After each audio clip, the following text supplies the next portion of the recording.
John, I am having some massive internet issues this evening, so I'm going to immediately make you a co-host. Okay. And I'll make Megan one also. Okay. She's on, and that way, if I drop off, you guys will sort of default to hosting, and then I will get back on as soon as I can.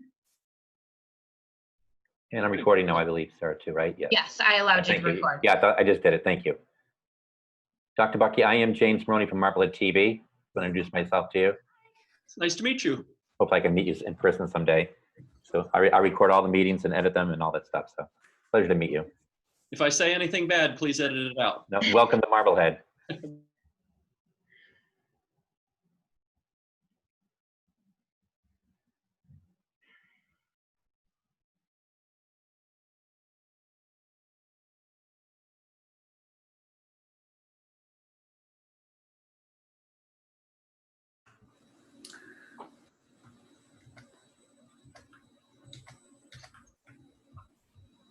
Megan, I made you and John a co-host already, especially since my internet is it was wonky late in the afternoon as well, so. The rain. Yeah. I'm just gonna turn my video off for a sec, see if I can get my documents opened. Okay.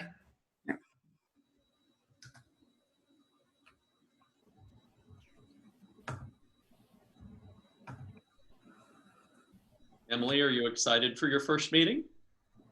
Yeah, this is actually my second meeting. Well, you're old hat at this. I'm the only one with the first meeting jitters. It's all right. I tried to talk and I was on mute. My first meeting, you know. You did great.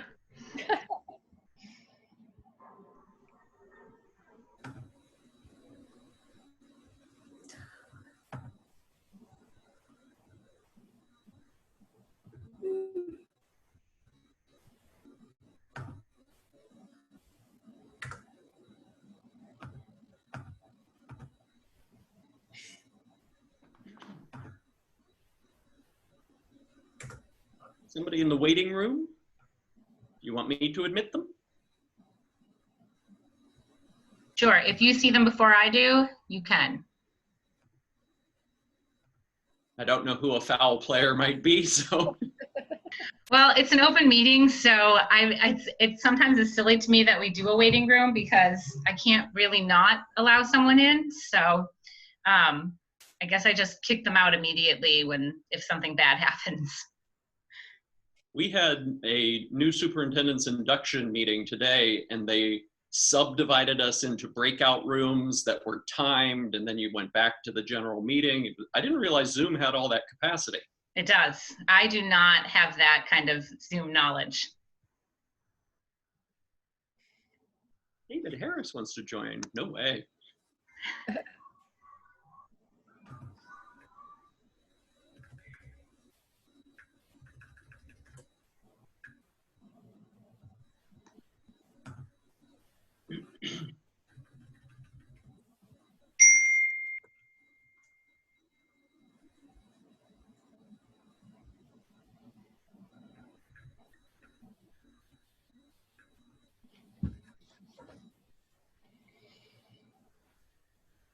I bet we get record attendance. We might.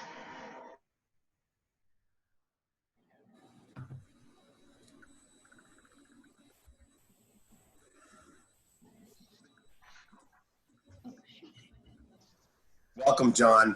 Hey, David, how are you?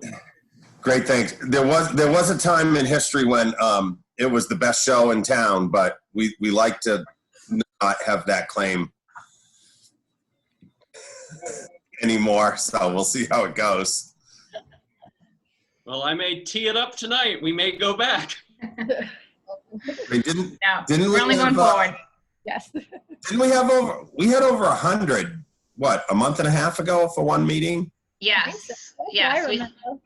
And we had over 100 early on as well, but that was when my cap was at 100, so we got tagged for an open meeting, which we fixed that real quick. Right.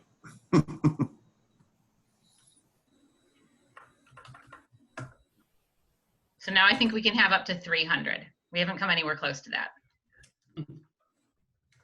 I want to be able to celebrate large crowd size, to say that I had the biggest crowd size in Marblehead School Committee history. I draw the biggest crowds. You'd say that no matter what, John. Hi, Nan. Oh, we can't hear you. Oh, no, we can. Can we? Okay. Oh, there we go. All right. All right. Great. How are you? I'm great. I'm great. How is everybody else? Hot. Yeah, hot. But I'm not complaining about that. Yeah. I only complain about cold. I'm with you. I'm with you. We wait all year for nights like this. Exactly. Yep. Yep. Sarah, are you dialing in on phone too? Or we're gonna give it a try? No, I think it's been working for me lately. Okay, knock on wood.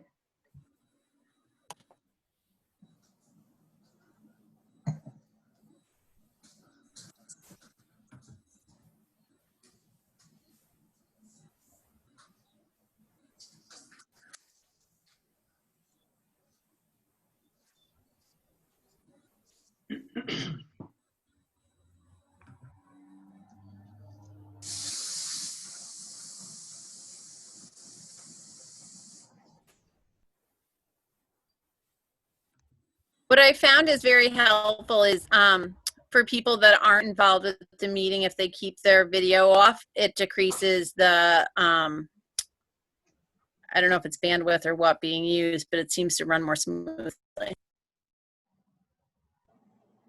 That's good. I found that if you turn, when you're speaking, if you turn your video off as well, it helps a bit, especially on the Chromebooks.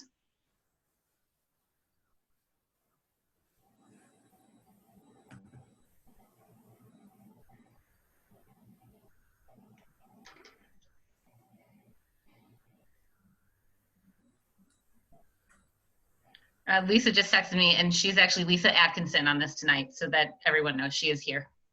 Good to know.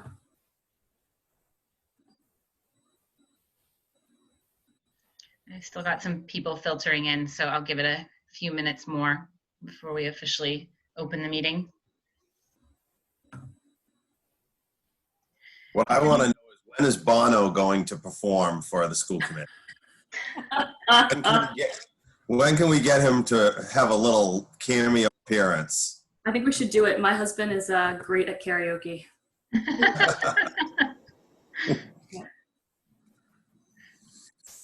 I'll let him know. Maybe if you hashtag him on Instagram, he'll show up for our meetings. Maybe. That's where Good this idea, David. on the superintendent's desk. Already on the sticky. Megan's husband, great at karaoke.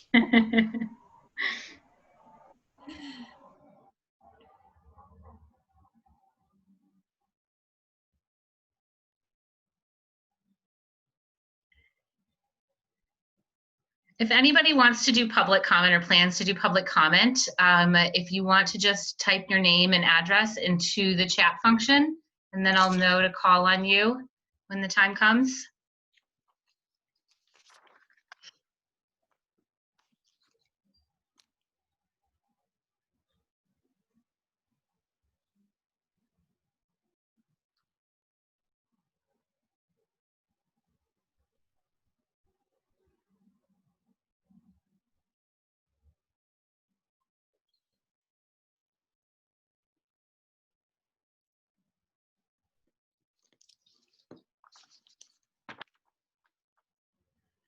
All right, I think we've slowed a little on people joining, so I will call the meeting to order at 7:03 p.m. Welcome everyone, and welcome to our new superintendent. He's been official for about a week at this point, and we've got him doing a lot of things already. So welcome, John. Let's hope this is the first of many. Does anybody have any commendations? I do. Go ahead. First of all, I want to welcome Nan as well. She's joining us for Thank the you. first time. She started last week as well. We're very excited to have both of you. And I wanted to make accommodation to Samantha Rosado, who, as you all know, organized the GoFundMe account, the GoFundMe drive for providing lunches and breakfasts as well all summer long to any student who needs it. As many of you may know, Samantha has been a longtime volunteer in our community. She's one of those volunteers that's very quiet about it, never seeks any limelight for it whatsoever, but does a tremendous amount throughout our community, and has often surrounded her community efforts on making sure that no one goes hungry. So I just wanted to take the opportunity to thank her for everything she's done and just recognize her. Thanks, Sarah. And Nan, I apologize for leaving you out. Welcome. Thank you. Thank you. I felt very welcome from the beginning, so you don't need to apologize. Good. Anybody else have any commendations? All right, so we will move on to public comment. I've got 2 people right now. If anybody who has just been joining us wants to add their name in for public comment, just put their name and address in the chat function. Alistair Connor, you're up first. Wow. Okay. Can you hear me? I'm in the middle of my dinner. You caught me. I thought we were doing this at the end. Lots of kids in the background. I just had questions regarding fall, that I hadn't seen anything about reduced hours, if that was a possibility, and my ever-present question about outdoor classrooms. That was it. Thank you, Star. We do have the reentry update. So John is going to go over that in a little while. And I can't promise any answers yet, but you know, things will be addressed. Erin Noonan. Hi, hold on a second. Thanks so much, Sarah. Hi, welcome, John and Nan. Welcome to our district. I just, in the interest of keeping it brief, Erin Noonan, 15 Beverly Ave. I just wanted to make public comment specifically regarding the reentry planning for our extended school year students. This week, approximately 200 students in the district began receiving summer services, the vast majority of whom we are starting remote learning. And I do want to definitely commend Eric Oxford, who personally spoke to me after hours at length about his plan and his efforts and everything that he is doing to service the needs and the safety and balance with our most vulnerable population and these teachers. I acknowledge that they've faced several obstacles, including inadequate state guidance and working through the leadership transition in the district, for sure. However, I just need to put it on the record that remote learning is suboptimal for any student, but it is profoundly inadequate for these students. These are the most vulnerable of any in the district, those struggling with early literacy skills that are the foundation for future education. And consistent with the American Association of Pediatrics recommendation, the risk of these students of continued school closures far outweighs the mitigated risks of potential exposure to the virus in July that we can address in our town right now. It must be the goal of everyone at the meeting, in my household's opinion, and everyone who works for the district, to transition our summer ESY program to in-person learning as soon as possible. It should be, in our opinion, a matter of days, not weeks. This is a very small group of students with student-teacher ratios far below state guidelines for in-person gatherings. We have our choice of the facilities throughout the town to host the program. The Board of Health and the town administrator have said that essentially there are no obstacles from their perspective. In my perspective, if the restaurants and nail salons and hair salons have managed to open, surely we can make this happen for our summer school students, because I know the dedication of the educators, the parents, and the students to this endeavor. Putting aside the reasons for why we're here today, I just want this committee and administration to show fierce urgency in addressing this issue. And I'm speaking specifically about our most vulnerable population with the extended school year services right now. I'm not talking about the fall and the reentry and the complicated issues that face the general education population. But if we are not able to succeed in this effort, it must cast doubt on our ability to do so for a much larger group this fall. Thank you. Thank you, Erin. Scott Solberg. Scott Solberg, 1 Ramsey Road. Just on behalf of the Marblehead Special, our CPAC, Special Education Parent Advisory Council, just want to welcome you, John. We've been working really well with Eric Oxford, and really look forward to the vision that you've provided, and just wanted to give a welcome, and we look forward to being able to chat with you to give you a more personal welcome pretty soon, sometime in the near future. Thank you. Thanks, Scott. That's the end of my list. Does anybody else want to make a public comment before we move forward? All right, so that brings us up to the appointment of the superintendent to the building committee. David, you can weigh in on this. We don't believe that we actually have to appoint Dr. Bucky to the building committee because he is the superintendent, and we have to have the superintendent on that committee. David, do you have anything to add? That's true, John. John has no choice. It comes with the position, but I think it's going to be an exciting 12 to 14 months as we move forward to seeing the school come together, be built, the transition to opening the new school, and all that will come along with it. So with that, I will just add to the formality of making a motion to bring Dr. John Bucky on board as the superintendent of Marblehead Schools for the Gary School Building Committee.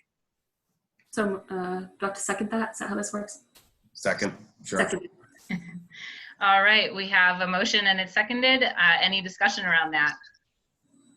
No, just David, do we need to formally remove Bill just to clean up the roster for the MSBA? I know they like our roster to be cleaner.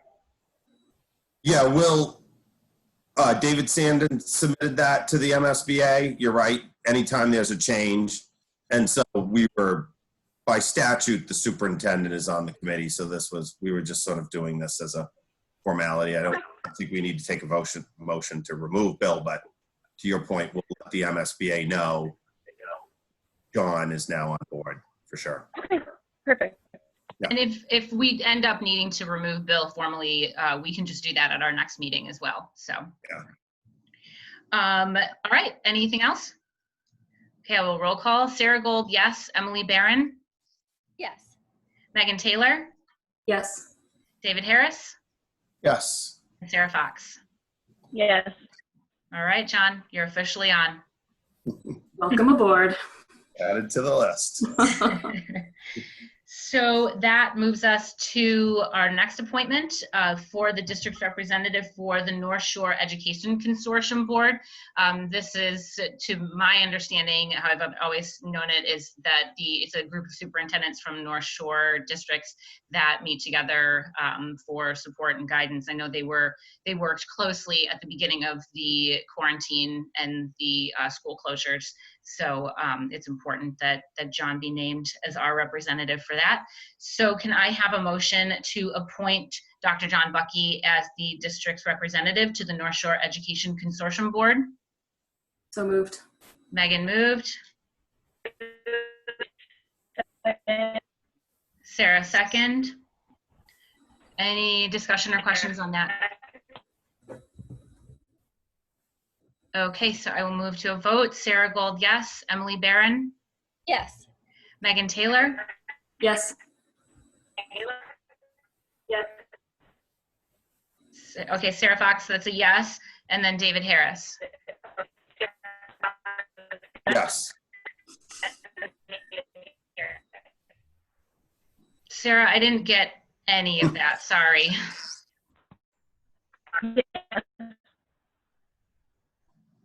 Yes. Okay, I got the yes. Thanks, Yes. Sarah. All right, so that vote is unanimous.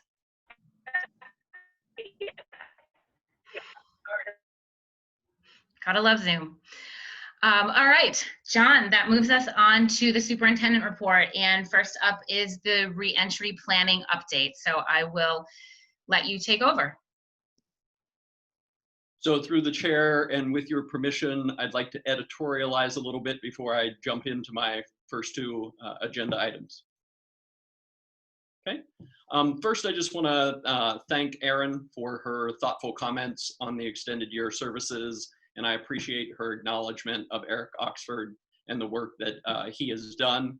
Desi changed the rules of the game, so to speak, late last week, and Eric was in my office the minute that he got off of that conference call asking about how we could transition from all remote, which was the original guidance, to maybe in-person instruction. And so I appreciate her comments, I share her feelings, and would just ask for her indulgence as we look to transition to in-person services.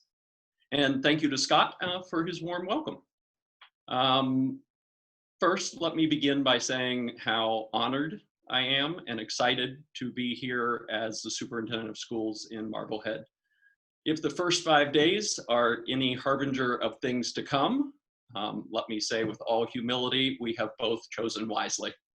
I would be remiss not to acknowledge Bill McAuliffe and the work in his leadership over the last year in the district. He has laid a wonderful foundation for me as the incoming superintendent of schools. He has been invaluable during the transition. He cares deeply about Marblehead, and the work he did here proves that. Even more, he has made himself available to me through text and emails and calls, and each time he assures me that it is no bother and invites me to continue reaching out to him, which I will take him up on regularly. So I thought I'd be remiss not to acknowledge Bill. The administrative team is strong. Nan Murphy, our assistant superintendent, has already been a wonderful resource to me, serving as a great thought partner and a critical friend as we both navigate learning the district. Lisa, our executive assistant, has been a wealth of knowledge for our numerous questions. Eric Oxford, Michelle Cresta, Emily Dean have all been super knowledgeable, inspirational, and thoughtful. Kathleen has been such a resource on technology. I had a chance to meet with the building principals yesterday, who have also been just as wonderful. I shared a little vision and philosophy that I termed PPI. I know in our time of COVID, we're all familiar with PPE, personal protective equipment, but the PPI for me is to presume positive intentions. I am here with no mandate other than to build trust and capacity in the district and our schools. Again, I think these initial days confirm that the community is rightfully excited for the future of our schools and our school districts. I believe our brightest days are ahead of us. And so I appreciate your indulgence for an opening statement before I launch into two agenda items I know people are very eager for me to speak to. The first is reentry. And let me begin by saying we are exactly where we should be. We are not behind, we are not ahead. And I know that public anxiety is strong as we look at the fall and the various scenarios that the department is putting out. Bill provided a wonderful framework for reopening based on the initial guidance that Desi provided on June 25th. And I think it's important to point out that date because tomorrow will be just 2 weeks since the department provided schools initial guidance for reopening. I was on a call with the commissioner the next day on the 26th, where the question was asked of him, if we have our reopening scenarios ready to go, can we produce those and get moving? And I thought his response was very telling because he said, while I want to commend your industriousness and appreciate the work that you have put in, I would caution you not to do so because conditions are changing so rapidly, and the department is going to be much more prescriptive in our phased guidance, and the secondary phase of guidance from the department is not coming out until mid-July. And I think it's important to note that because some districts have gone ahead and produced wonderful documents that they are now in the process of walking back or rethinking or retooling as information changes and the conditions on the ground shift. So I just want to reiterate that we are exactly where we should be in our replanning efforts. In a meeting yesterday with the North Shore Superintendent's Roundtable, little did I know I was an interloper at that meeting and that I was not yet confirmed to be a participant. But I will say there was a shared, collective, uniform anxiety in schools and districts feeling that they're not where their communities want them to be in terms of planning for the fall. That meeting, I had the new superintendent's induction meeting, and my mentor, Christine Mcgrath, said to me today, she said, I hope that you took some solace in knowing that the North Shore superintendents share the same questions and concerns that you might have now as a new superintendent trying to prepare for the fall. And so I don't want people to think that we are not on it, that we are not being purposeful and deliberate in our planning. The school committee has a document that lays the foundation for our work ahead. I will be producing that document for public release at the end of this week. I have shared it with the administrative team. The interest from the professional staff and parents and other stakeholders has been impressive. And so we have tried to create pathways and opportunities for broad stakeholder representation as we consider various committees and subcommittees, which I will go into more depth in a minute. I want to circle back to the building principals. I am in awe of the work that they have done to work in their buildings to determine capacity and needs. They are literally on their hands and knees with tape measurers, taking dimensions of rooms, clearing them, working with facilities, working with Todd Bloodgood and Michelle Cresta on facilities and budget concerns.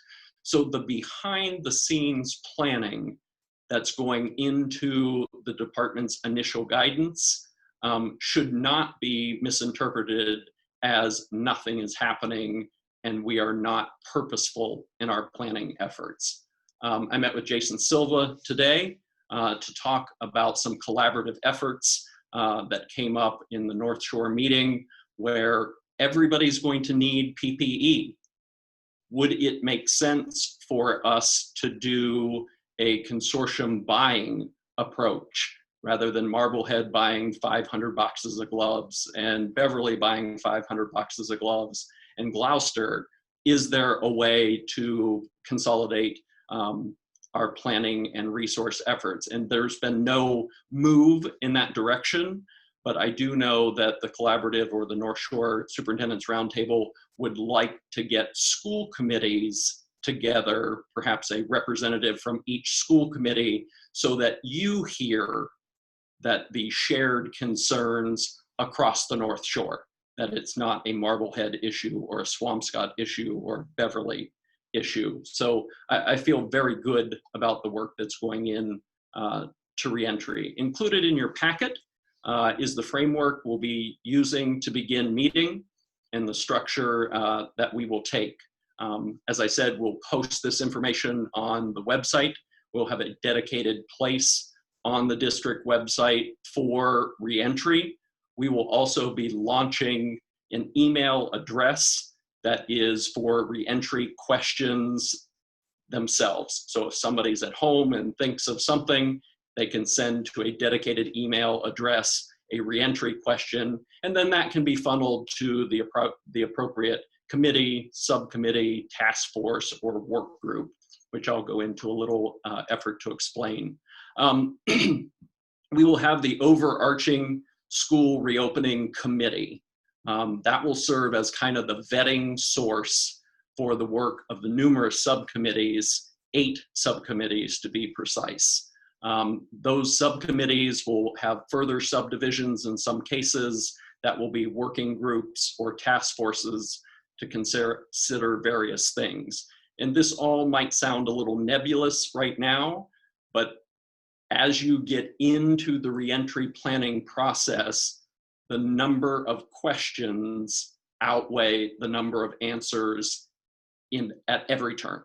And so the subcommittees that we will have that will feed the reopening committee will be a teaching and learning pre-K to 6 subcommittee and a teaching and learning 7 to 12 subcommittee. And our Assistant Superintendent, Nan Murphy, will adeptly lead both of those committees.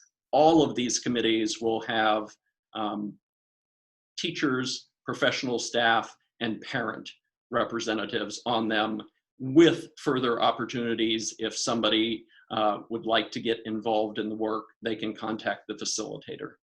There will be a facilities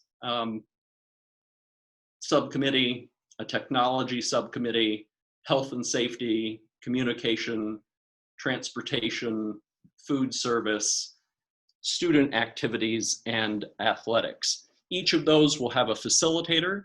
That information will be on the website. So if somebody has a interest in serving, they can contact the facilitator for that particular group, or they can send an email into the dedicated reopening email, and I can get that information to the appropriate subcommittee group.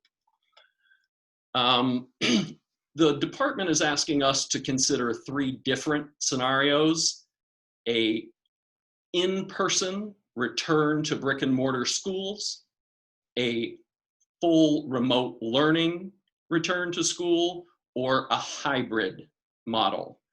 And I can share without question, the hybrid model makes everyone the most nervous. People can wrap their head around 100% remote learning or 100% in person, but if you're saying you're going to have cohorts of students that might be remote learning one week and in person another week, or a red day and a black day, or 1 week on, 1 week off, that's complicated.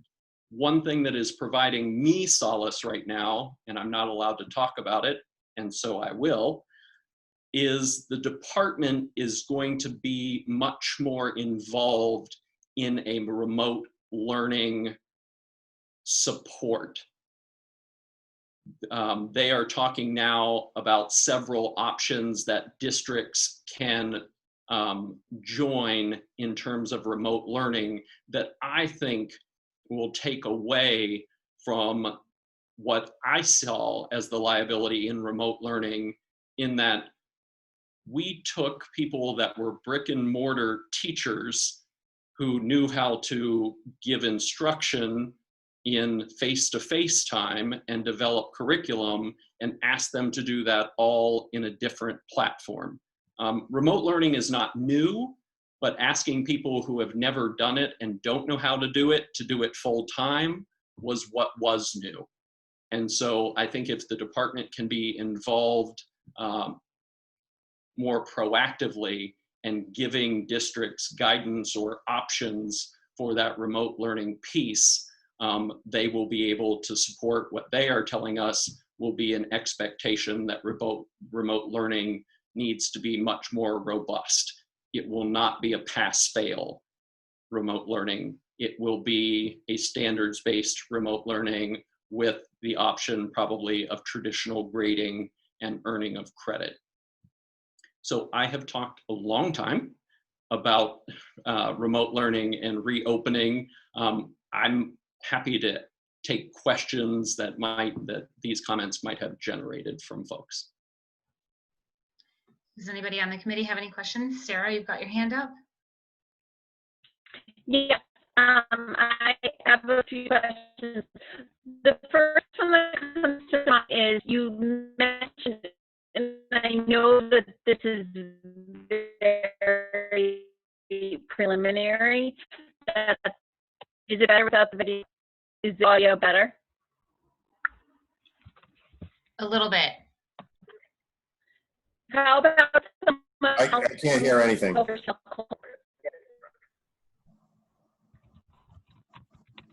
We've lost you, Sarah.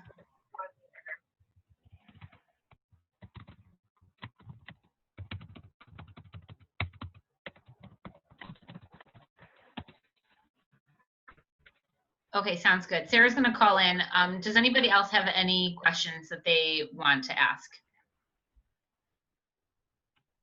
I don't necessarily have any specific questions right now because, you know, I have had a chance to talk to John about this, but I do want to say, John, just thank you for laying this out in such a detailed and thoughtful way for the committee, but also for the community. I think your words around where we are in the process is a great point for all of us to remember, myself included. So I just feel like it's thoughtful, it's detailed, and I just appreciate that. Yeah. I think it's a collective shared anxiety that when in the absence of answers, it generates more questions. And your superintendent shares that anxiety.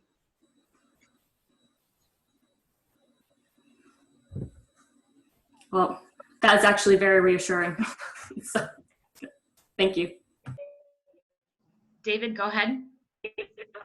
So thanks for that introduction and as well your summary. You passed over briefly the name of Christine Mcgrath, and I was just hoping maybe you could give us an overview on Christine Mcgrath's role and what she does for MASS. Yep, she is the MASS has a new superintendent's induction program that is a 3-year cohort program. And so Christine has been assigned my mentor or coach. They use the term coach. And so we will have regular meetings. She's actually coming to 9 Widger Road on Friday of this week. She will attend some school committee meetings. She will sit in on administrative team meeting. She will act as a critical friend when I have questions or as she does observations of my work to provide feedback on relationship building and structures within the district and leading meetings. And so she came highly recommended.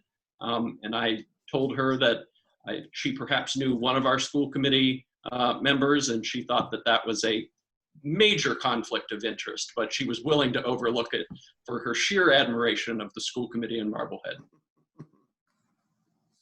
No, that's good to hear. We've heard from Bill previously about the role that MASS plays and in supporting superintendents who come into positions and things like that. So that's great, and we'll welcome Christine here to our district. Look forward to meeting her, and glad to hear that you've already been in contact with her, and she's helping where she can. So that's great.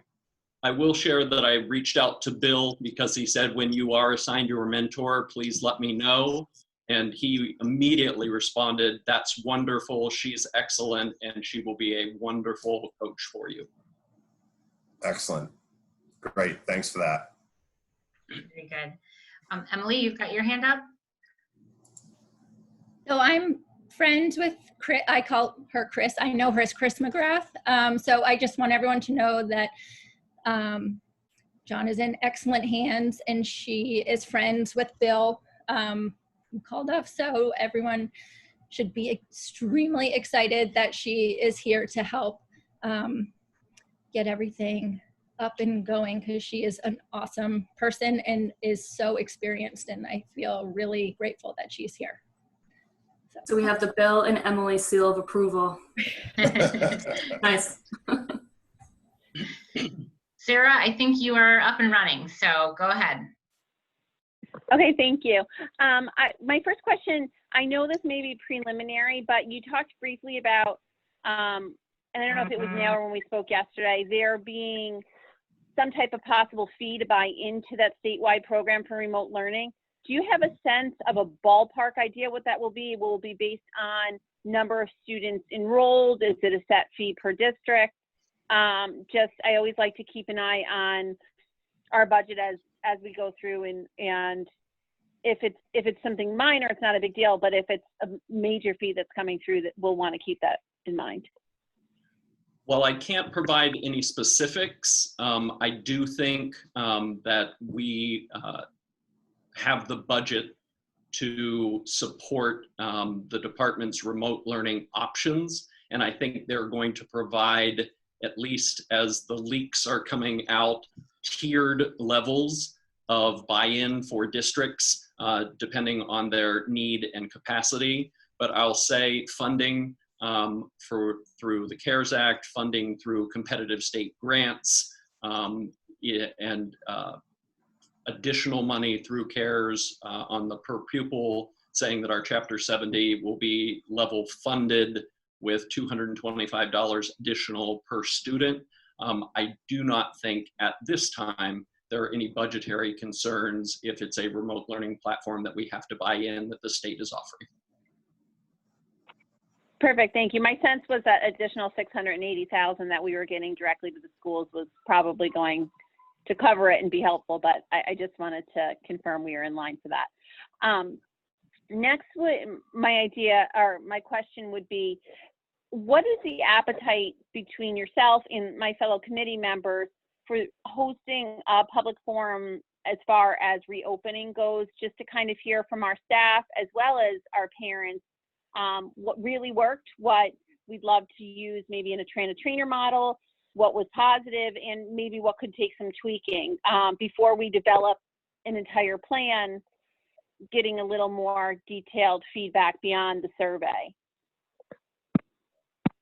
I don't want to be a spoiler alert for my second agenda item on the remote learning survey, but I do believe we have been able to generate good feedback on what worked and what didn't in terms of open responses from families. And I think the work group, subcommittees, task forces will have broad enough representation, and people will be able to feed information to those committees. I'm not opposed to a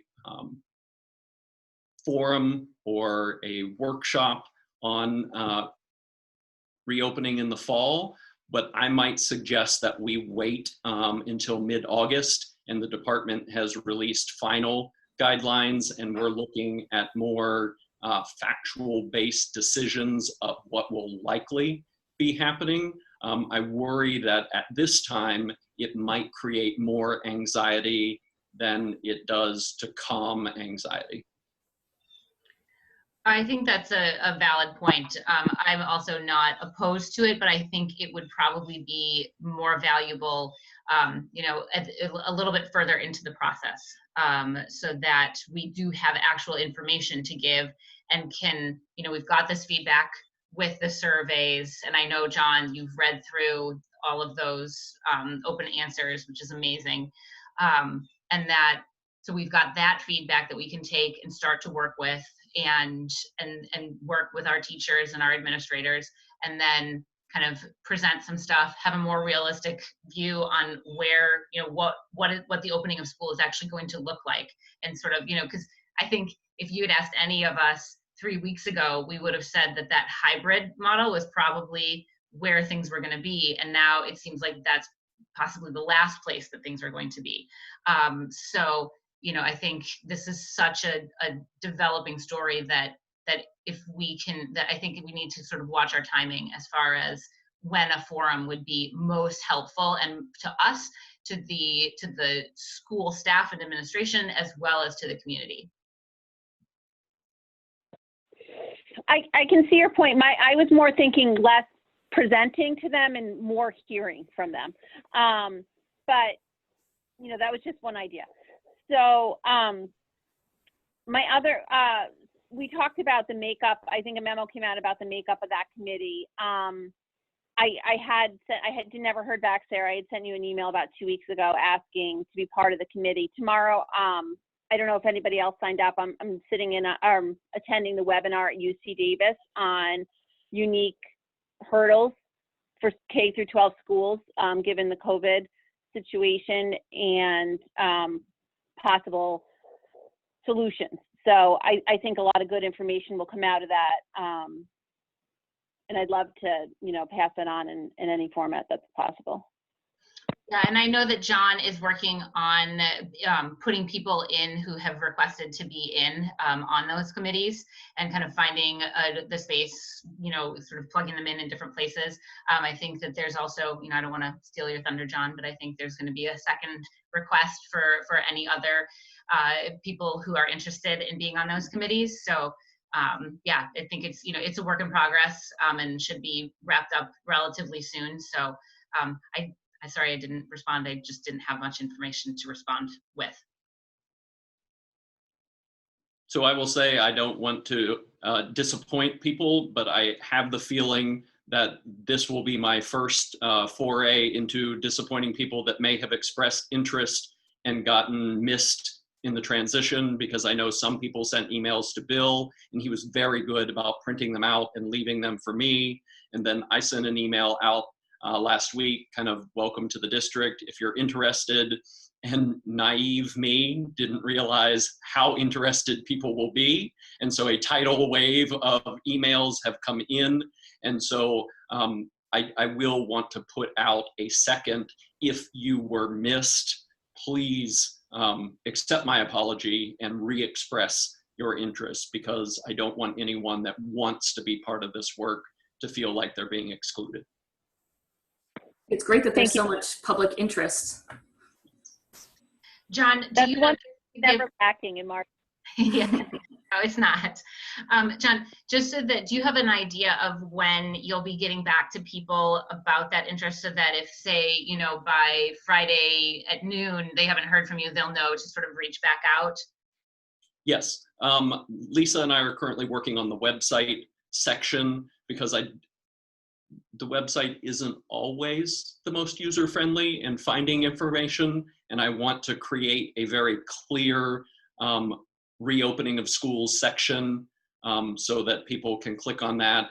And one of the first documents that will be posted there is what I have shared with school committee in terms of the committee structures and subcommittees, and those will have names or placeholders for like a village school teacher representative or a CPAC representative. And if people look and say, well, my name's not on that, for them to reach back out to me and say, I had expressed interest, I would like to be on this group. Great, thanks. All right, any other questions or comments from the committee on the reentry update? All right, John, if you would like to move along to the district survey on the remote learning, that'd be great. The survey was very eye-opening. I have 1,028 pages of information to share with you. So if you would like to go get a snack or sit in a Barca lounger, now may be the time to change your seat. Let me first begin by acknowledging that the launch of the survey wasn't beautiful. And there were some ways that we might have made it better in terms of more specific guidance for families, particularly if you have a number of children in the Marblehead public schools. Should you complete the survey multiple times? It was very telling that when the survey launch was not clean, people were not shy about sharing their dismay or concern. So yes, I will concede that there were some questions on the survey that might not have been as clear as they could have been. I'm not a psychometrician, but I will say that sometimes surveys will change the order of totally agree, totally disagree, to make sure that respondents are not just going down and giving 1, 1, 1, 1, 1, 1, 1 without reading the question. I'd like to think we were purposeful in that. I can't claim that, but it's a nice thing for the new superintendent to say. I went in when I saw that there was concern, and we had already in the first 90 minutes received 350 responses. So for me, that was telling that although the launch might have been clumsy, people were figuring it out.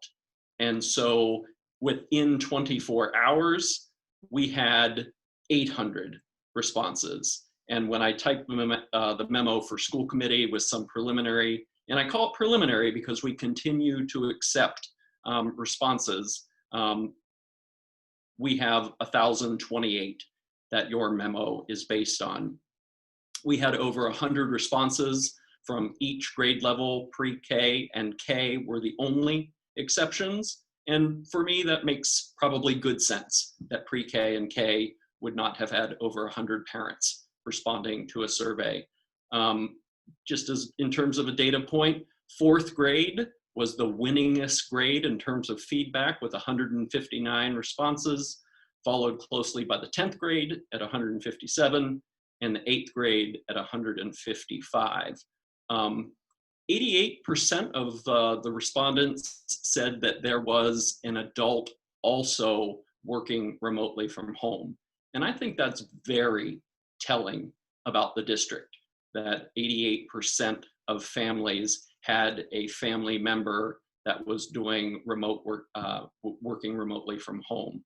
86% indicated that they felt they had adequate access to learning materials, books, art supplies, and that's one of those things that can become urban legend, for lack of a better word, that there were too many people that didn't have the supplies and materials that they needed. Now, I don't say that to suggest that everyone had more than they needed, but for 86% of people to say they felt they had adequate access to resources, I think is comforting for me. Most families said, 36% said students spent 2 hours a day in remote learning. 29% said that students spent more than 3 hours a day. I think that was one of the learning curves for everyone in remote learning, is that people thought that you would just transfer what happened in a 6-hour face-to-face school day and transition it to a screen. And really the prevailing professional development and best practice guidance is that everything is about 50%. And so if we have roughly a third of our families saying that students were spending 3 hours a day, that's a learning curve for us for remote learning, for making improvements for the future. It was very clear that people did not feel that remote learning expectations were clear and manageable. And so if we do go back to remote learning, we want to take that feedback into account, that we have to be much more explicit and clear in the expectations, keeping an eye to what is manageable for our families to do. We are not going to make any policy decisions based on this survey. It is not a scientific survey. I don't think it is in our best interest to ask over 1,000 families or 1,000 respondents to redo the survey. I don't think it's a good use of budget of the school district's resources to develop a scientific survey, because I think this produced the information that we need for planning purposes, specifically the open response comments. And I have read, we have the ability to go in and disaggregate this data survey by survey, I have read 1,000 pages of comments of what people felt went well and what are areas for improvement. And I will say, I so appreciate people that specifically identified schools, teachers, administrators that made a positive difference for them and their families. Because as the incoming superintendent, that gives me an opening to build a relationship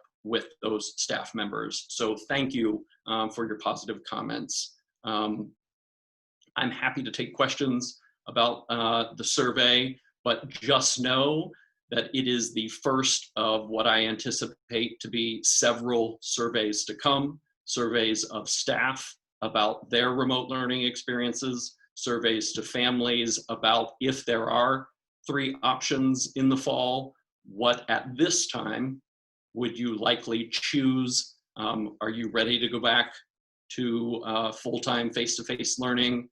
Would you prefer to stay in a full-time remote learning environment? Are you interested in hearing about hybrid models? So this survey, as challenging as the launch might have been, is the first of what I anticipate to be several surveys to come. And I'm happy to take questions on remote learning surveys. Thanks, John. Sarah, you've got your hand up. First of all, thank you very much for wading through all of those surveys and reading all the comments. I'm sure that's where the meat of everything was. One thing that jumped out at me was the 4th grade was the largest response, yet they're one of our smallest classes. So when you run the numbers, they had a 78% response rate, which is huge, which is good. It's good to hear. But my question is, did you get a sense of, was it overwhelmingly positive? Sometimes I've found that people are more likely to speak up when they're not happy than to speak up and say, my meal was great. So did you have a sense, and I'm not in any way trying to single out 4th grade. In fact, I have a 4th grader and think the world of her teachers and the staff there. But I have obviously heard some frustrations, but interesting enough, I've heard frustrations from the 4th grade staff as well, that they wanted to make things better. So I'm just interested, did you get specific feedback at that grade level? Or no, you might not have that. No, I do, and I would say it would be a great way to alienate me from all 4th grade teachers if I said 79% of the respondents had negative things to say about 4th grade, which I cannot say. That is not a true statement. I think across the grade levels, people shared what I like to affectionately call wows and wonders. Wow, this went really well, and wonder why this didn't go as well as I had hoped. And I think that was pretty evenly distributed across respondents. And I didn't leave thinking, wow, we have an issue with a particular grade level or school. And I don't think that it was that we have the 4th grade. I actually think very highly of all of them. I just wonder if it's a really important transition year where the kids get a little bit more independence, and I'm wondering if maybe that might be the crux of it, where we're those students more independent, and this was a hard transition for many. So that was one question. Another was, will you be uploading particularly the narrative at the bottom, the results for us to go through? I know at other times when we've had surveys, they've been put in the Dropbox for the school committee to look through if we've wanted to. I can't speak to that. I had not considered that. If that is past practice, I will work with the chair to make a determination on how to proceed with that. Okay. And then do you have an idea of when you might be sending out the survey for, and again, people may change up until the day before school, but do you favor full going back, a hybrid, or not going back? Because I think that would guide a lot of the planning models as well. I would not anticipate that survey going out until the department releases their updated preliminary draft guidance, and they are very purposeful in their wording about guidance. It's never just guidance, it's preliminary draft, and the next round will be updated preliminary draft. And that's supposed to come out next week. If they follow timelines, it will be the week after. And then we would produce a survey after that. So I would anticipate no time before probably July 25th. Okay, that's still good to have a ballpark idea. Thank you. David, did you have something? I'm all set. There was just a comment that came across that said the fourth grade parents have a pretty connected Facebook group. Oh, I see that now. Helped in responding, and I guess maybe I just had a general comment. I mean, Bill said this a lot. These were uncharted times, uncharted waters. We've heard that phrase and comment, and I don't think it was necessarily that people were either satisfied or disappointed, but it's just, you know, what was their experience like? I mean, nobody has ever been through this before. So I think it's, you know, we know the effort was there from everybody from the top down. Parents had to readjust how they handled their schedules with their children. And so as John said, there's just lots of information gathering, and COVID aside, I guess it's good that school actually ended, because now we have a period of time to digest all of this information that Desi is working on, that Dr. Bucky will be working on, that you know, we'll have Nan working on, all of our principals and teachers, and all of the new guidance and direction that will come to us. So I just hope people will continue to provide the feedback, and as the situation evolves, we can look to address how we'll handle things in the coming falls. But I think it's just a really good opportunity that summer happened, and we can get this information and try and work through it. Definitely. No, I think that's a great way. And although my boys both had amazing experiences with all their teachers, I am a very happy parent that summer has arrived. Very glad for that break. Sarah, did you have anything else? Yes. I believe very heavily in the train the trainer model. And some of the preliminary planning, and I love how you keep referring to that, because I think we'll probably keep getting preliminary planning right up until the day school opens.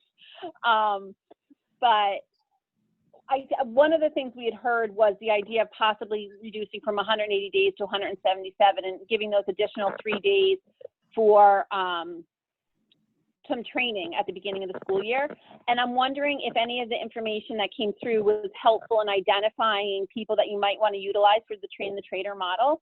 I think that all of our staff really approached this to the best of their ability. No one signed up for this. No one signed up to teach this way, and that needs to be appreciated. But I think that some people, technology is a little bit more of a native language to them and really took to it much quicker. And I'm wondering if we can identify some of those staff that might be able to use some of their tips and tricks to show other staff what they found really worked. Because I think for most people, it really was that technology piece and trying to still connect with their students in the same way, but doing it in the virtual world. I think at some point we'll probably be back to remote. I know that's not the popular opinion, but it's probably unlikely we'll get through 177 days without going back to it even for a short blip. So if we can utilize the information and the train the trainer model, which I believe Nan is also a big fan of, if I recall, then I think then we can really maximize outcomes. I agree, and that is actually a conversation that Nan and I have had. The commissioner does seem to maintain that he would like to be able to reduce the number of required school days to provide professional development opportunities for staff. And Nan and I both share an admiration for the train the trainer model, and knowing that there's capacity already within the district, people that could be valuable resources to their colleagues. And so if we're afforded that time and can identify those individuals, I think we can do some really robust professional development here within the Marblehead schools. Thank you, that's great. I know we don't normally go to public comment, but there was a really great question in the public comment if everyone's comfortable. It doesn't ask to single out anybody, but I think it is a very pertinent question.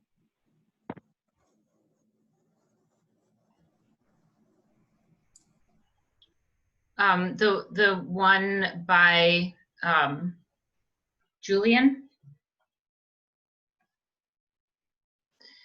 So John, I don't know if you can see the chat. So this person mentions that the class requirements assignments was an issue for many survey respondents. And do you have any kind of summary on any other significant issues and challenges that came up? And then, that the school system will work on. I think, we're probably working on all of those major challenges. I didn't catch the first part of the question. So can you have it, were there any other significant issues or challenges that kind of popped up on the survey that sort of caught your eye in sort of umbrella ways? I think so, and I've shared some of those with the administrative team in our initial meeting yesterday. I think those will be shared with subcommittees to work on. I really did try to focus my memo and my comments to the school committee tonight on those kind of top tier issues that seem to be consistent throughout a number of surveys. That isn't to suggest there aren't other areas that received multiple comments. Thanks. Any other, Emily or Megan, did you have any questions? I don't have any specific questions at this point. I think the fact, again, that we got so much response from the community, again, says that everyone is engaged and invested in this, and I think that's a great positive for the community. So there's a lot for John and Nan and the team to get through, and I think I'd like to give them the space to do that, and like John said, then feed it into our planning for the fall, because I'm sure there are a number of lessons learned that we can use as we plan going forward. But no specific questions. Thanks. All right, so that moves us on to the schedule of bills. There were quite a few schedules. Everybody got them in your packet with the invoices. Did anyone have any concerns over any of those, or did Michelle, I know you're on, were there any clarifications from any of the committee members? My question on the kindergarten tuition and the student activity fee tuitions, those were anticipated, I think, by everybody, that those would start to roll in. My question is more so to Michelle, what happens if people request those after I know we're allowed to close the fiscal year through July 15th, but what if people ask for refunds after we close FY 20 and decide what we're handing back over to the town? Mm-hmm. If more of those are requested, where does that come from? I'll jump in here. Yes, our fiscal year is officially closed. We have a couple weeks to wrap it up. However, where those are actually held in a revolving fund, the funds just roll over. So as long as we have adequate funds during the end of the year and the beginning of the new fiscal year, we can refund them in the new fiscal year. So I'm just making sure that we have enough funds in those accounts so that if everyone requested a refund, we would be able to process those in the new year, tapping into the funds that were there at the end of the previous fiscal year. Okay, I know that this year we had planned to utilize more of that revolving fund than we have in years past, just as a way to hand back more of the surplus. So will you reserve enough to, in theory, refund everybody if they were to ask, just so it doesn't have to come out of our operating? Yes, that's my plan. Yes. Thanks, Michelle. All right, can I get a motion to approve the schedule of bills totaling $1,436,915.66? So moved. Sarah moved. Second. Megan second. All right, any other questions? All right, Sarah Gold, yes. Emily Barron? Yes. Megan Taylor? Yes. David Harris? Yes. Sarah Fox? Yes. All right, that motion carries 5-0. That leads us along to the bill signing process. I wanted to bring this discussion up again, and there was a memo on it with some of the information that Bill had provided us on with when we took this up in the first place a few months ago. So basically, just to fill everybody in, I forget what day it was, but it was kind of a few weeks into quarantine.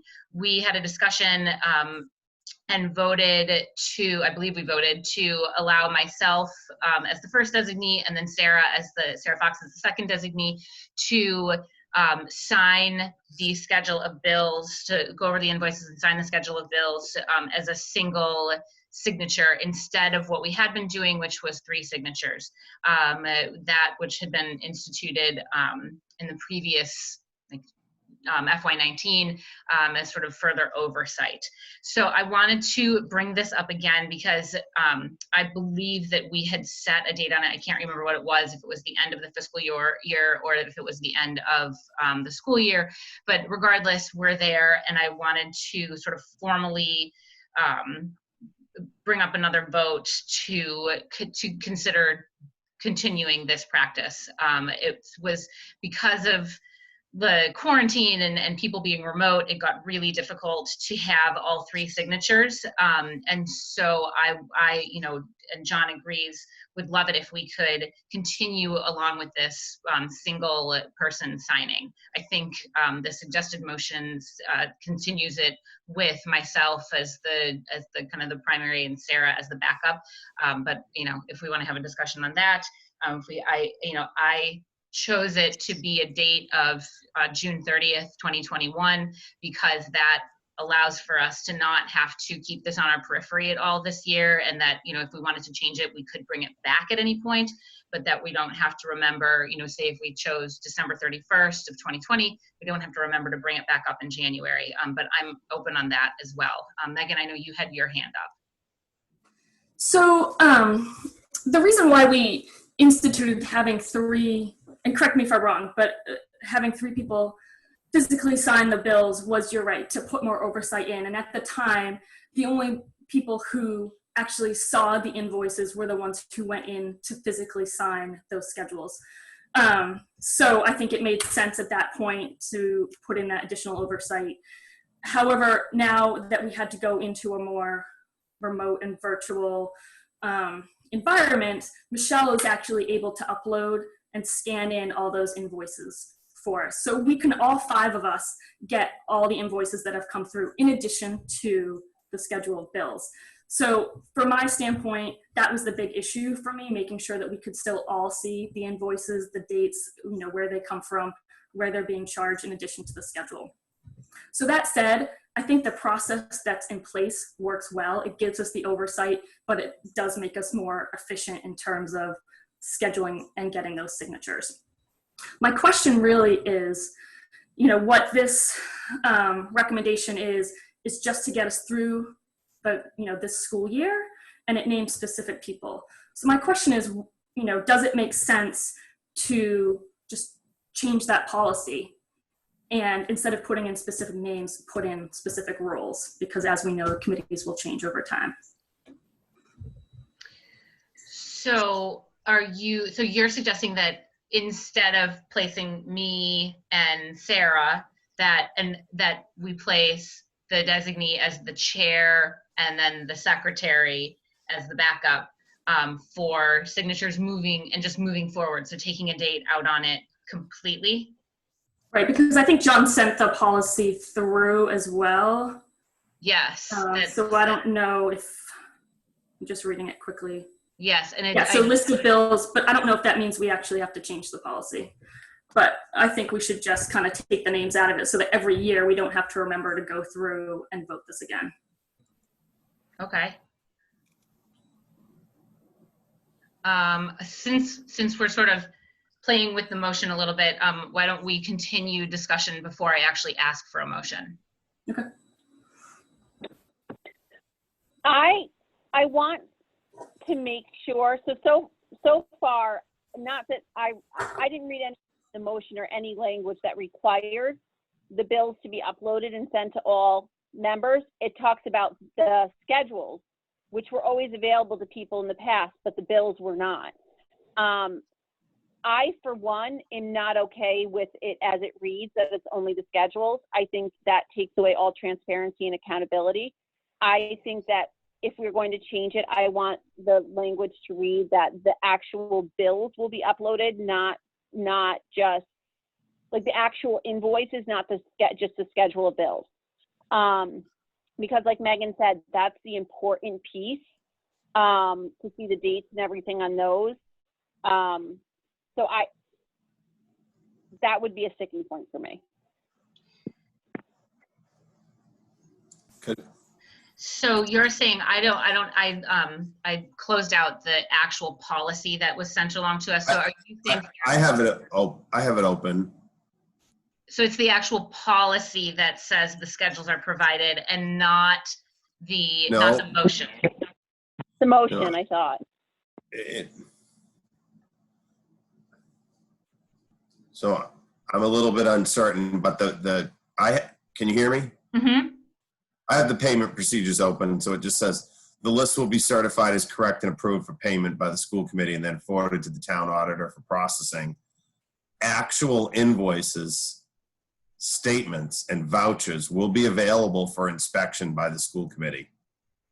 Lists of bills shall be signed by the superintendent of schools in a majority of the school committee. So,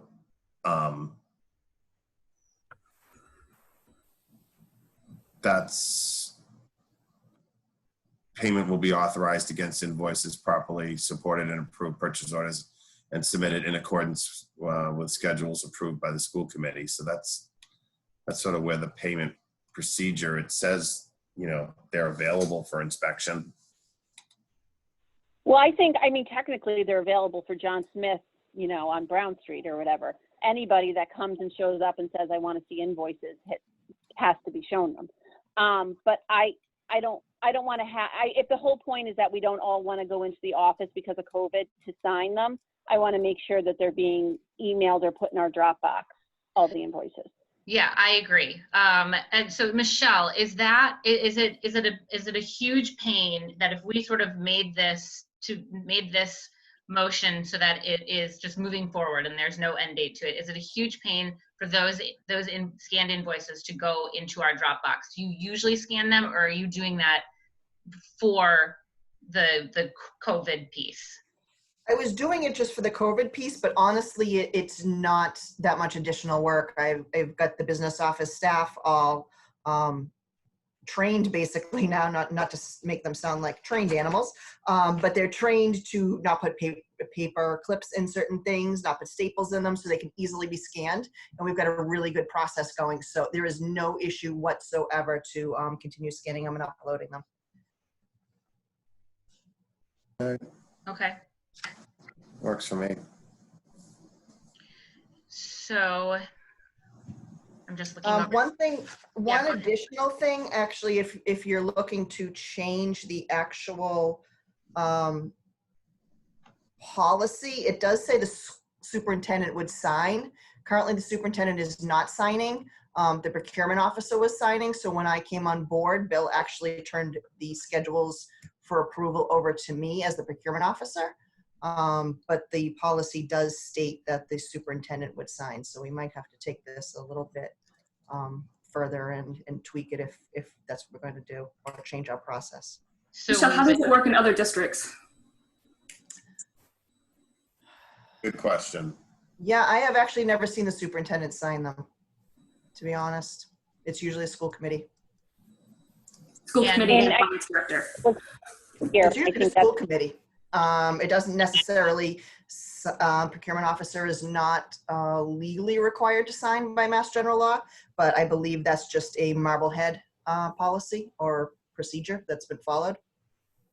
So it sounds like regardless of the motion that we take tonight, that we will need to go back, our policy subcommittee will need to go back and look at that policy once we reassign that sub. Yes, I would. Okay. I would think so. Okay. So, Sarah, if you're looking at that suggested motion, I still think that it reads okay for this, but let me know if you disagree. I'm trying to pull it up. I'm sorry, Sarah. That's okay. It's short though. If you just want to read it, I can. Okay, so so it's a motion that the chair be designated to approve all bills, drafts, orders, and payrolls not otherwise presented for approval at a posted meeting to the full committee from the period beginning now, and then it says through June 30th, 2021, but we changed that, provided that if such approval takes place, a record of such approval shall be made available to the committee at the first meeting following such approval, and that said record of approval be placed on the next meeting as an agenda item. Further, that the secretary be designated as the backup member if necessary.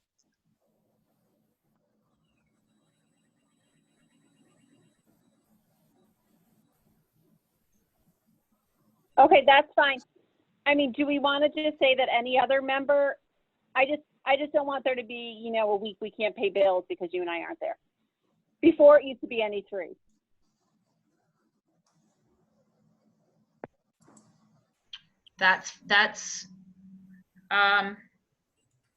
Well, instead of designating a specific role, do you just say as designated by the chair in her absence or something like that? Yeah, that further that the chair would designate a backup member if necessary. Yeah. Yeah.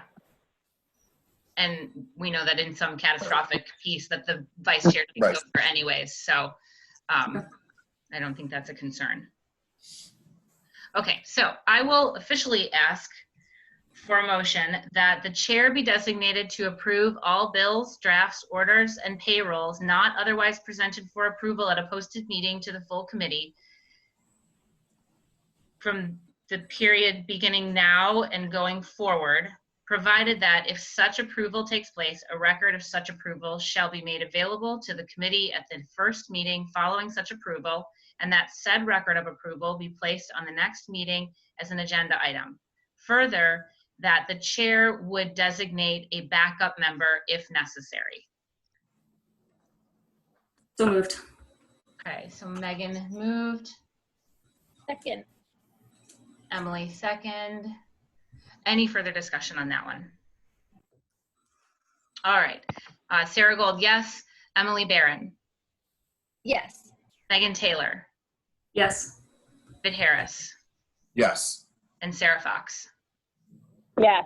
All right. And then so we just clean this up with the policy because we're still in violation of our policy. Correct. We will get on that as soon as we redo our subcommittees. That will be, I think we've got a few policies to kind of clean up this year and sort of look at, and I'm sure as far as the ongoing reentry plan goes, there's probably going to be some policies that need to be addressed as well. So I think the policy committee will be busy this year. All right, so that leads us to the breakfast and lunch program update. And Michelle, can I turn it over to you for an update on that? I know Samantha Rosado, or she was at least on the call as well. Absolutely. Yes, so as you already know, the emergency meal program has been extended through August 31st. We continue to operate each and every weekday at the village school. We are still serving approximately about 60 students per day, or 60 children. They don't necessarily need to be students as long as they are under the age of 18.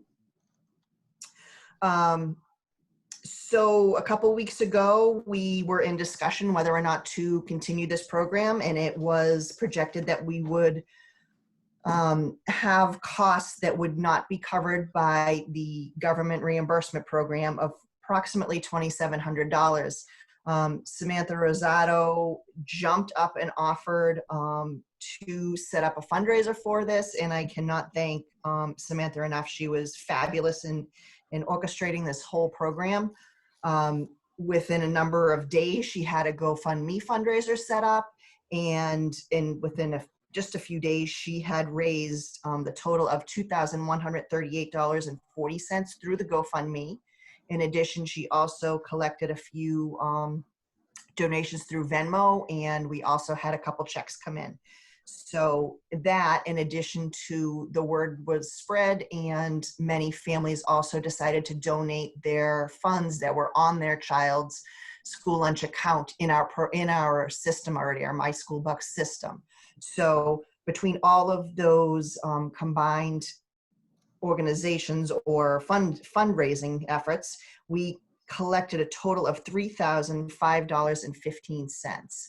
I believe we are still actually getting a couple notifications here and there from parents wanting to donate their students' funds to this effort. And that's actually why I have not put the official donation acceptance on the school committee agenda just yet. We want to make sure we capture all those funds. So at the next school committee meeting, I will be presenting a donation for the school committee's acceptance, which we will gladly accept and put towards this summer emergency meal program, which is ongoing. And I just want to remind families that we actually encourage you to use this. If there's any need whatsoever, we'd love to hear from you. If it is a delivery or an accessing of the village school problem, please reach out to Richard Kelleher, our food service director. We do have a few deliveries that we make each day. As a rule, we're not able to deliver all of them, but if there's an extenuating circumstance, we can certainly accommodate that. And this program helps the community, it helps families in need, and it also helps us to keep our program running and funded. So the more participation we have, our costs actually go down. So we encourage everyone to use it if they should need it. And if there's any questions at all, you can always reach out to myself or Richard Kelleher, and we will be more than happy to help you out. So special thanks to Samantha and everyone who contributed to this fundraiser. It's a great sign of what a great community Marblehead truly is. Thanks, Michelle. And I know, Sarah gave a commendation to Samantha, but I also just want to take a second to say thank you to Samantha for all of her hard work on that. And Michelle, thank you, and Richard too, because I know you guys were busy working with Samantha behind the scenes, making sure that all these donations could kind of come in the appropriate places. And I thought it was just such a great idea to be able to donate the My School Bucks. I think that increased participation quite a bit. So I appreciate that. It did. So thank you to all. Can I ask Michelle one more thing before we move on from the finance portion? Sure. Michelle, were we able to do all of our pre-purchases that we were looking to do to offset the capital one-time expenditures before we closed out FY20? Yes, we were able to. Yep. Okay. And then can you send out at some point just an updated list to anybody that wants it, but I'm assuming Megan will want it as well, just where we ended with FY20 and what's going back to the town? Yes, we won't know that for a couple more weeks. The invoices are still coming in fast and furious.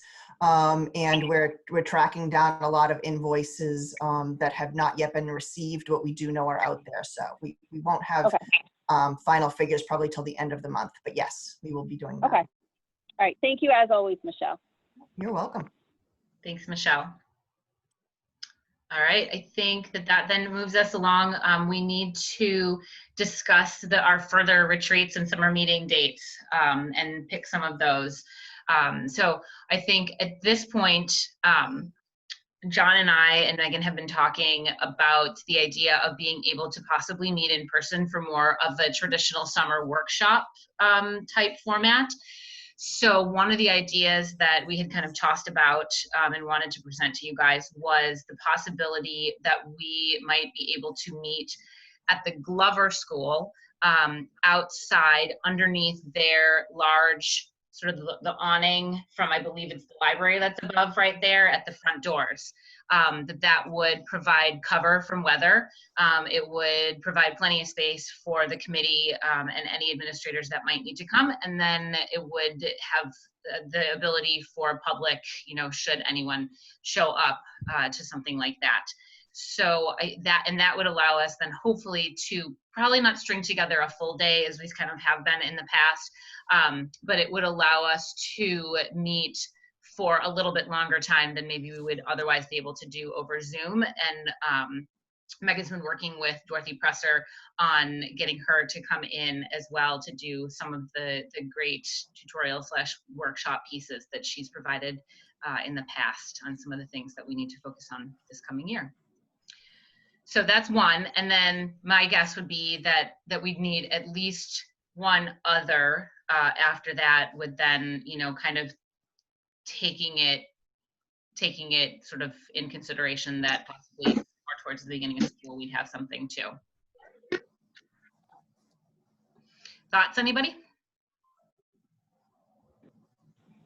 Thank you for coming up with the idea of outside under the canopy at Glover. That's a very good idea.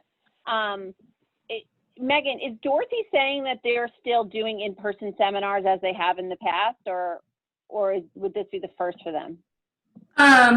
She said what they're doing for the new school committee members is going to be virtual, but that she is, you know, happy to do in-person sessions with us.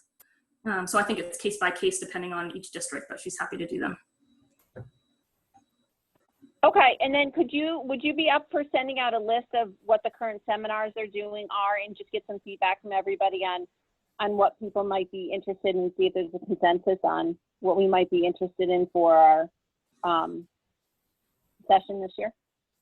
So John and I have been talking, and Megan, correct me if I'm wrong, because I know I relayed this list to you, that it would be beneficial, since we need to focus on a strategic plan, that we would like to hear from her about that, about the creation of that, and then how that leads into the evaluation of the superintendent, because I think of the current committee, David is the only one that's actually participated in one of those. And yes, they're pretty prescriptive, I think, but I think they're also I remember Megan in my first year, we sort of were given information on it, and it just seemed really kind of, I don't know, cumbersome, if that's the right word. So just to have a better understanding of how that goes. And then Megan, what was the other one that I had talked with you about, talking to Dorothy? So the ones that I've talked to Dorothy about are the strategic plan and the superintendent evaluation. Okay. Those pieces. And then we had also talked about doing a separate, so like doing those two kind of in one session, if you will, because I think she said that those would take approximately 2 to 3, I'm just looking at my notes, 2 to 3 hours in total to get through those two things, including, you know, questions and discussion. And then doing another session specifically for us around, you know, communication and what we want to put in place now that we have John and his team on board, looking at subcommittees and liaisons, and then, you know, we'll have some other business that we need to get through too. And I would assume reentry would come into play in both those. Mm-hmm.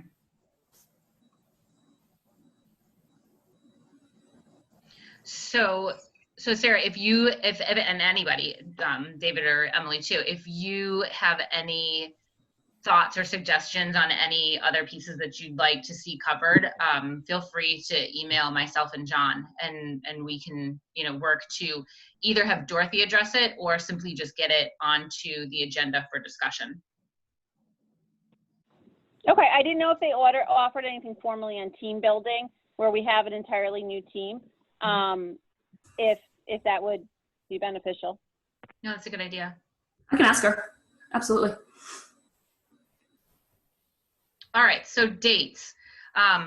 I think that, in my opinion, I think we should try to choose a date for that hopefully in-person longer meeting, and then put another date on the books that would probably have to be reassessed as to sort of what was left to cover, what needs to be on that agenda, whether we can have it outside again, just kind of as things continue to develop through the summer where we're at. So maybe with the ability, and you guys can weigh in too, that second one, if you prefer it to be on Zoom or if we prefer it to move towards another in-person. I'm all for in-person. Me too. Yep.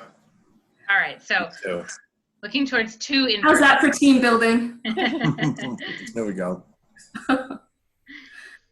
Just on the first session, Sarah, Dorothy did give me days that she's not available. So maybe if I just list those for everybody. Sure, yeah. And we only talked about July, to be honest, because I guess I was hoping we'd get this done this month. But July 16th, July 21st, July 24th, and July 27th. Okay. So do people want to try to make this happen next week? I'm hoping to be out of town the week of the 20th. So that puts a damper on being able to be in person at that point. Next week is out for me entirely between previous commitments, and we're actually just starting back up with some of our medical appointments. So next week's pretty heavy for me already. Okay. So how about, if I could throw out, how about the 28th or the 29th? Yeah, either of those would work for me. I have a preference for 28th if that's okay for people. I would also. I would Okay. second the 28th would be a preference for me as well. Okay. I just need to be somewhere else. Sorry, I need to be somewhere else by 1:30 on that day. Okay, so we'd look for a morning meeting. So, probably starting around breakfast, and then going with an adjournment probably before lunch so that we don't have to deal with any kind of food pieces with it. Sounds good. Okay, so should we say like an 8:30 start? Works for me. Okay, 7/28 at 8:30. All right, and then the next one. So if we choose to have Dorothy back, we'd have to run this next one past her, just to make sure she would be available on whatever date we picked. Do we continue on a Tuesday morning? Week of August 10th.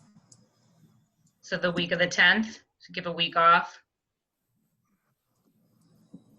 Yeah, that's a good idea. And then like Tuesday, the 11th? Not to be a pain, but I can't do the 11th. Okay. So either the 10th or the 12th? What? Oh, I can't do the 11th either. Okay. So the Monday would probably be a little bit more preferable to me, as I've been trying not to work on Mondays, but I can arrange it if the 12th works better for everybody else. So I'd like to do Monday and get it out of the way as well, Sarah. Okay. I might be away that week. Is there a way to like call in if I can't be in person? Yeah. Just so that it doesn't, make a big complication. Mm-hmm. Yeah. And I'll be honest, depending on what the numbers are, I'm going to be quick to flip to a call in, just as you all know with my situation with Cecilia. Yeah, absolutely. And I think, it seems reasonably safe to say that we could meet on the 28th outside together, but we'll reassess all of it. And I think, for something like August 10th, we have no idea where we'll be at. So we certainly, so in thinking that we would be outside together again on the 10th, because that's obviously what everyone would be aiming for, what time of day does everyone want to do that? Can I just ask a question though? Like, if we know Emily's not going to be here, does it make sense maybe to do it just like a couple days earlier? Could we do it on the 6th maybe? I could do the 6th or the 7th. Yeah, I'm fine with that. Doesn't make a difference. I mean, my brain doesn't really function on a Friday, but I could do it for you guys. Megan, every day's Groundhog's Day right now. Good point. David, do you have a preference? You're on mute. Yeah, I have a pretty big event happening August 1st, and I'm the week after August 1st. You're out the week after August 1st? I am. Okay. Emily, is your vacation for sure? No. So I would say let's do it and I'll work around it. Okay. Right. So yeah. Okay. So let's move towards the 10th. Yeah. Emily, would you have a preference on a morning, afternoon time frame on that? No, it doesn't matter. Okay. Should we do, since it's a Monday morning, should we do like a 9 a.m. or does anybody else have a preference for an after lunch? I'd rather just start early and get out before the heat of the day. We're outside. We've no. Agreed. All right. So let's move. Let's do 8:10 at 9 o'clock a.m. All right. There's our 2 dates. Done. Great.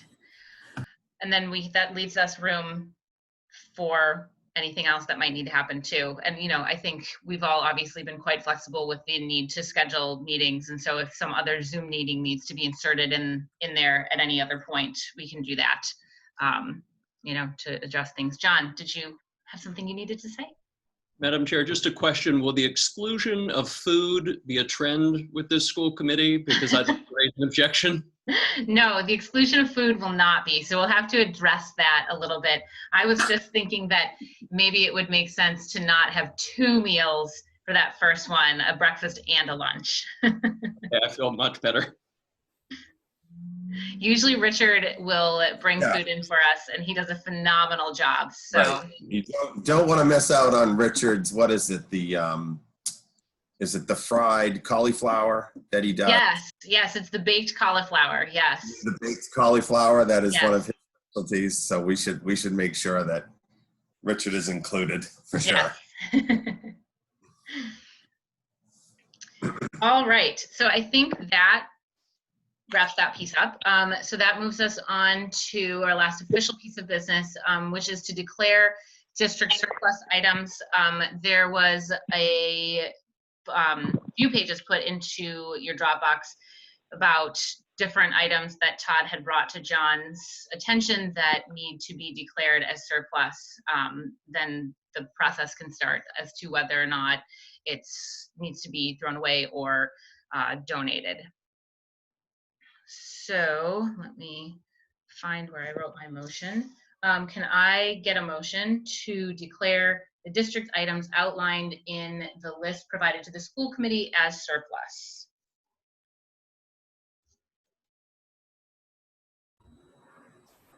So moved. Megan moved. Go ahead, second it, Emily. I got it. Thanks. Any questions on that list? I do wonder if it behooves us for the tables to hold off. I had the joy of going through the basement at Village and seeing all the surplus during the facilities assessment this year, and what a wonderful place it is.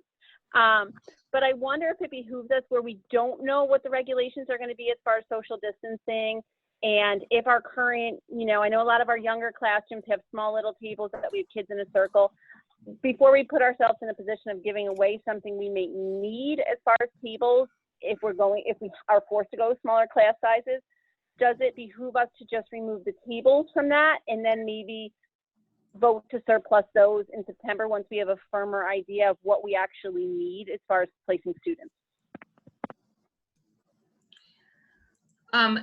John, do you have any further info on that? Or Michelle, do you have anything thing to add on what the process would be, and if we declared it as surplus now and then ended up needing it, could we reverse that, or what's that process? Yeah, absolutely. I mean, once you determine this is surplus, we are going to make sure that there is no useful life, or that someone else can't use it. I did speak with Todd earlier today, and most of the items on that list have been in storage for more than 10 years and are in really, really poor shape. He did mention the only thing that was of any value would be some tables. So we will certainly make sure that we, anything that we might be able to use, we will put aside, especially not knowing what our reopening plans are exactly at this point. So if there's any chance at using them, we can certainly put those aside and undeclare them as surplus at a later date. That's not a problem whatsoever. But most of these things are just taking up space, and they're really trash. All the scrubbers, all the vacuums, it's equipment that does not work. A lot of the furniture is very wobbly. It's just not items that we can use. It's taking up space, and basically we are looking for storage ability to store all this PPE, and it's coming to a head. I mean, everyone has storage in corners and whatnot in schools, and usually gets put to the bottom of the list. However, the need for storage has really brought it to the top of our list at this time. And that's why we're asking you to do that tonight. And I do want to add also, I did send you guys all an email about an hour or two before the meeting. We would also like to add to that list 560 Go Math textbooks. They are the 2012 edition of the Go Math program that we are actually being forced to move on to the 2015 edition because this program is no longer being supported. It was based on some software that's no longer being supported, and mid-year we will have to change that curriculum.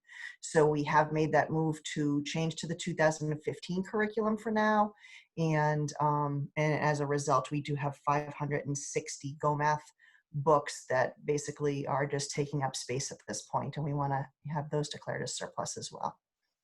Thanks, Michelle. All right, so it sounds like we can go ahead with the motion and the list, and that it's kind of noted that if there is a table or two to be held, that can be held, and otherwise move it on. Any other questions? All right, so I will roll call. Sarah Gold, yes. Emily Barron? Yes. Megan Taylor? Yes.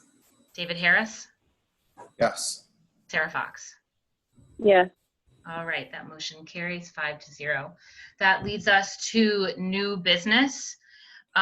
Is there any new business out there? Yes, I wanted to ask about putting some forums on the calendar for next, not necessarily picking a day, but committing to the idea of, we had done it a few years back where we had 3 to 4 a year, where we had public forum where there's actual interaction with the school committee, the leadership team, and the public. And they were very, very well received. Everybody handled themselves really well. I thought they definitely bore fruit. And I personally, I know this is something we've talked about at different times and kicked around. I would like for us to formally commit to that. Okay, so you want that to be added as a conversation to picking dates on the on one of the workshops, preferably the next one, but possibly into August. Okay, yes, please. And then my other question is, moving forward with the Dropbox, can we go back to setting a date that it's, I know it was that the Dropbox material would be in there by the Thursday prior to a meeting so that people could prepare ahead of time over the weekends and such. Can we commit to it being in there, a certain amount of time ahead? It's just really hard to come prepared. Yeah, we've already talked with John about getting back to that and working towards that pretty early on. So yes. Thank you. Yeah. Megan? Sure. Sarah Fox, I think those are great ideas. I'm glad you brought them up. I think the forums I'm not opposed to, but I definitely think, they're great retreat topics. So hopefully we can all come prepared to kind of think about what the communication should be, both internally, you know, within our group and with the administration, but also out to the public, you know, in a way that's proactive and also two-way, because I think we've talked about this a number of times at this point. So I think that's one of the reasons why we've kind of carved out that time in the retreat to talk about that. And then, you know, I'm all for like structure and planning. So I agree. Let's get some, you know, let's put a little bit more structure around our materials. So there was just one piece that I wanted to bring up as well. So we all received an email from Representative Ehrlich, and she is asking just for, what she asked for in her email was for each of us to email her with any concerns that we might have. Do we want to each have the ability to email independently, or do we want to pick someone to act as representative to get her that information? I just kind of wanted to bring this up to the committee for a small conversation. I certainly plan to email her, so I don't know if that makes a difference. Megan, did you want to weigh in? Well, I guess I was going to go a different route than Sarah, because I feel like, you know, it'd be great if we were all on the same page and then we kind of funnel that so we kind of look like have a unified and consistent approach, and that we've all talked about it. And like I said, we're all on the same page. And then, you know, typically, Sarah, you are, as the chair, our spokesperson. Mm-hmm. I thought the letter was very, very clear that she wanted to hear our individual thoughts on this. And then she was going to take time once she had our individual thoughts to kind of compile and revise her thoughts and what she felt was pertinent out of those. It's not like she was just going to present our questions. She was going to take our questions and concerns, kind of percolate them down, and then bring forth what she felt was pertinent. And I agree, Sarah, that I felt like it was more each individual member. I just kind of wanted to bring it up to see if, you know, if that was in fact the way the committee wanted to proceed with it, or if it was more of our appetite to sort of have a little bit more concise group thoughts put out there. I don't think there's a wrong way to approach it. I just wanted to bring it up. I mean, you could. Well, I mean, if you want. David? No, I'm sorry to interrupt, Sarah. Go ahead. Sorry.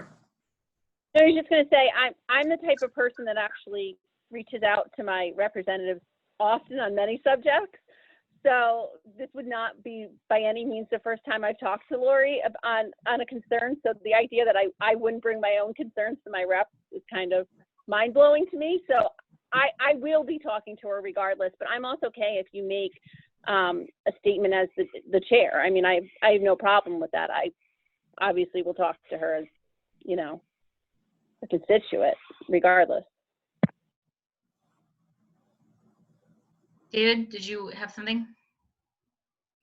Well, I'm just reviewing the email, and it's, you know, the Baker administration intends to reach out to school districts and education stakeholders over the course of the next few months and solicit feedback, while the upcoming briefing serves as a forum for House members to speak directly with DESE about concerns pertaining to their particular districts. I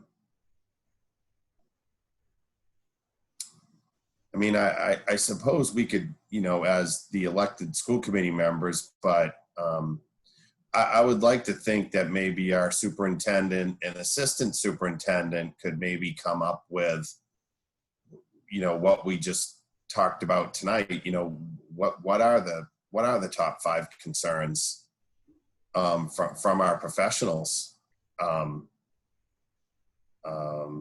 This is not my full-time job, so a lot of work is going into this, and I would defer to them. And John is in receipt of over 1,000 feedback surveys that he's reading through and summarizing. And so I think that might be the best way to at least, maybe if John, I'd be comfortable if John sent something to you, Sarah and Megan, and then you forwarded that to Lori. Here's the concerns of people in our district. Something like that maybe. I agree with David. I think because she wrote it to the superintendent and the school committee. Yep. Right. So I feel like they have a much, in it, because they are in it, understanding of what questions that we could have. And it's a great opportunity to get the answers, I feel like, more than maybe other situations. So I think that's good. Okay, great. John, maybe you and I work offline and maybe we put something together coming from both of us. I just want to be abundantly clear, because I know that this has been a theme over the last month or two, that people think, others are going off the reservation and not acting by the will of the committee, that I will be responding to the email that was sent to me asking for my opinion. I think that's perfectly fine. I have no objections to that. The email is addressed to all of us. I don't know how everybody else feels. Mm-hmm. All right, great. Thanks for the feedback, everybody. All right, any other new business? Well, there's a little small thing called the Gary School Project that you left off the agenda, but I won't take offense. I apologize. You know what? I didn't think that there was much to. It was left off the agenda for the first time since I think, this project has started, but we are ahead of schedule. And if I could just take, there are a lot of people tuned in, but just to update the committee members, give a brief update. So the school building committee did meet a couple of weeks ago and received some updates, and there's some work that's going on related to the interiors that Emily and Sarah and Sean and Donna and various teachers have been involved in, and as we move forward in the final phases of design. So that's exciting to hear. We continue to have our weekly owner-architect construction meetings, and today, I believe, correct me, Michelle, I think it was meeting number 13. And, my remarks at the end were, it's really exciting to see how 3 different groups have really come together, being Left Field and RDA, who have been with us for 3 years. But then we brought Gilbane into the mix. Everybody knows in late October, November as our CM. And it's really exciting to see and hear, the conversation, the banter. There's some lighthearted conversation, but it's all serious and it's all business. I mean, Michelle's been on the meetings. They last for an hour and a half. We're sending out the summary minutes to the committee members, and I have been in the Dropbox, and certainly sending out the next monthly summary for June should come out by this Friday. But everybody's really running on all cylinders and working together as a team. And one of the things that was really interesting today that I just wanted to highlight, you think about construction and you think it's all going to be talking about dirt and steel and concrete and trucks and windows and all that. But a large part of the meeting was talking about cost, whether it was, the cost related to, future recommendations, cost related to some changes that need to be made with retaining walls, and that all of our partners, our OPM, our architect, and Gilbane are very focused on the cost. And I know that's been a key aspect of the building committee, and it was a key aspect of getting this project passed. And I think they're all being very good stewards of the taxpayers' dollars. And so it's good to report that the project is I think is a bright spot. It's exciting that it's moving forward. We're staying on schedule and moving forward. And one of the things that we missed out on because of COVID, most of the ceremonial projects have sort of a groundbreaking ceremony, and we were working on that in February, thinking how it might work and what it would look like, and then COVID-19 hit. So I just want to let everybody know we're going to be looking towards September, maybe mid-September, early October, to try and do something that involves the kids from the new school district, and how we can do some sort of celebration of the project for the community and the public once we see where we're at with COVID-19. So Cindy Schieffer and I know Emily will be involved in that, and so we're real excited about that. But it's moving forward. The last piece was people do know we did go back to the planning board for a site plan approval modification related to the brick color, and those submittals were completed. The appeal process was yesterday at 5 p.m. There were no appeals. So that process is moving forward, and it looks like we'll start to see some concrete and site work that will begin in the next couple of weeks at the project site, and then the steel and superstructure will start to go up after that. So just really good news. They've had good weather to build the school in, and just not much else to report other than that. So all good stuff. Great. Thank you, David. And I apologize again. I will, my summer quarantine brain was hard at work. Oh, you're in trouble, Sarah.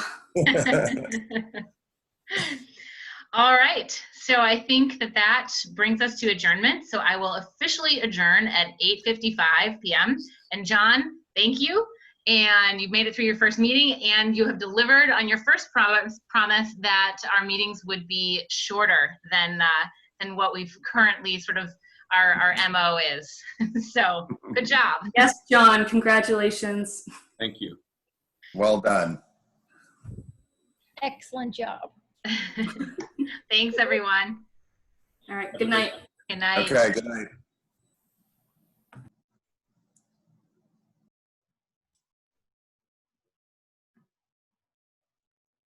Don't talk about Emily. She's still here.